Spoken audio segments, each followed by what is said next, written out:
lot of learning that you've had to go through. You said it was a steep learning curve, and I think that was kind of ongoing. I'm sure it's still continuing. I don't think it ever should stop or does stop. But I'm sure there are some skills that you've decided and built internally, right? So you've either hired people for it or you've decided to learn all of that on your own. But there's some stuff that you've decided you will outsource. So how do you decide that? And what are some things that you are clear you will definitely outsource? You'll not want to build that internally. Nobody decides, again, it's you shooting in the dark, really, because when you start out and you are running business and you're shipping and you're doing marketing and you're doing logistics and you're doing everything and purchasing and you do everything yourself, it's very difficult to let go because you always feel Right. like, hey, I'm doing a pretty good job. If I'm going to give it to somebody else, they might not be able to do it as well. So as you grow, you kind of have to let go, of certain things and realize that you can't do everything. And so finding a right people internally is probably, to me, the the big answer to your question is there's probably three. If you're growing and if you're doing well, you need to always pay attention to infrastructure, and that's not just people; it's everything, right? Right. If you have the right infrastructure in place, then you can grow and have reasonable headache. Let's put it this way, right? And if you're paying attention to infrastructure, if you get in the right people in place, they're going to help you tremendously. Tremendously to free your time up and do different things. And the third part is just basically deciding what are you going to do in house and going to hire people and do it yourself, basically yourself as a DK hardware, or what are you going to outsource? Just like in case of convert card, right? Why would you outsource certain things? And to me, there's no black and white, right? Because it's a lot of it has to do with what is, I mean, you have to ask yourself a question: who are we? What are we best at? And what do we let go? Do we let go of relationship with the customer? And the answer probably going to be no. There's a lot of good companies, there's a lot of great companies, but this is what makes us who we are, and this is the important thing.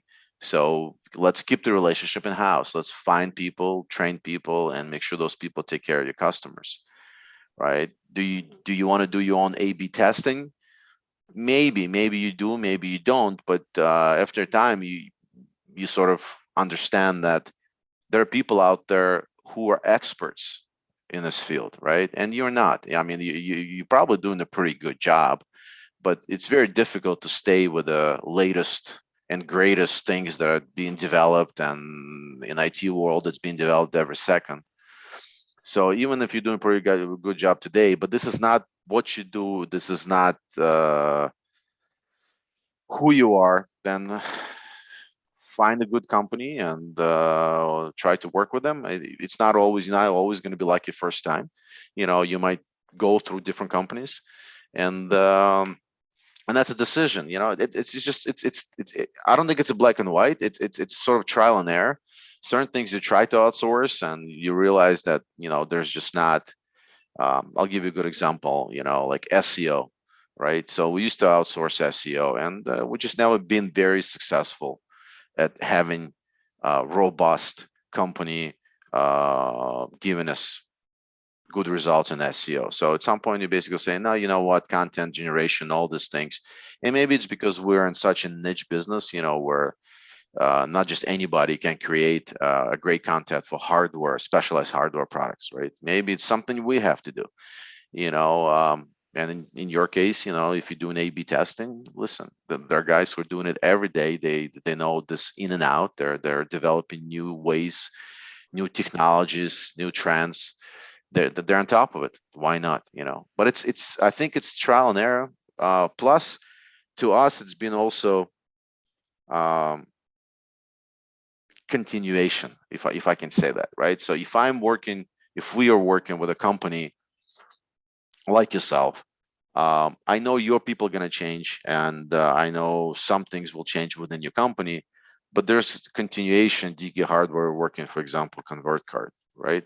Year, 2 years, 3 years, 4 years, as long as you have the systems and software and other things in place, we realize human factor is always going to be there. It's always going to change, but there's a continuation of the process. If I would hire an A/B testing person internally, there's not much continuation, because as long as this person is here, everything is great, right? And how many people I'm going to hire for A/B testing? Probably one, maybe two at the most, right? And as long as they're here, it's great, But what if this person leaves tomorrow? There's no continuation. I need to find another person, train it, this person, hope this person is good as this person, and it takes a lot out of you. And at the end of the day, saying, what's the point? This is not what we do, And I lost more, in this 3, 4, 5, 6 months when we were down the person, training a person. I lost more money than I would have paid somebody else who's in this field and always going to hold my hand, our hand, and so I don't think it's a black and white. It's a trial and error. Yeah, certain things, by definition that they have to stay with you, but certain things you just try and see if you find the good partners, and you stick with it.